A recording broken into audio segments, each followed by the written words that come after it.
লেস্টারের হয়ে আবারও মাঠে নামছেন হামজা চৌধুরী, তবে স্বাভাবিকভাবে নয়। এবার ক্যাপ্টেন্সির আর্মব্যান্ড নিয়ে মাঠে দেখা যাবে এই তারকাকে। সাবেক ইপিএল জয়ী ক্লাবের অধিনায়ক হামজা চৌধুরী আগামী মৌসুমে এই দায়িত্ব পালন করতে দেখা যাবে বাংলাদেশের হামজাকে। হামজার লেস্টার সিটির অধিনায়ক হওয়া নিয়ে বিস্তারিত থাকছে প্রতিবেদন। ভার্ডি যাচ্ছেন, যে কারণে খালি হচ্ছে অধিনায়কের পদ, আর সেখানেই এই আর্মব্যান্ড উঠছে এক বাংলাদেশির বাহুতে। বাংলাদেশ ফুটবলের ব্র্যান্ড হামজা চৌধুরী যে এখন লেস্টার সিটির অধিনায়ক। আগামী মৌসুমে লেস্টারের অধিনায়ক যে হবেন এই ডিফেন্সিভ মিডফিল্ডার।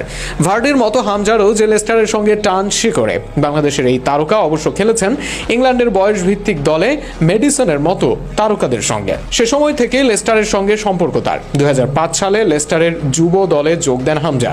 এরপর 2015 সালে আসেন দলটির মূল দলে। লেস্টারের সঙ্গে 2 দশকের সম্পর্ক হামজার। খেলেছেন মোট 131 ম্যাচ।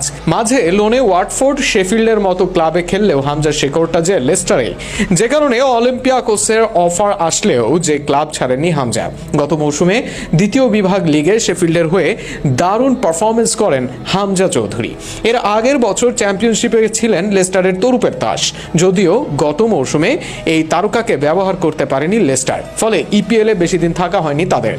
এক মৌসুমের মাঝে আবারও ইপিএল থেকে চ্যাম্পিয়নশিপে দলটি। নতুন মৌসুমে আবারও তাই দলটাকে প্রিমিয়ার লিগে নিতে দায়িত্ব তাই হামজার দিকে। এই মৌসুমে হামজার নেতৃত্বে আবারও প্রিমিয়ার লিগে ফিরতে চাইবে লেস্টার। সাবেক ডাচ লেজেন্ড ভ্যান নিস্টারলয়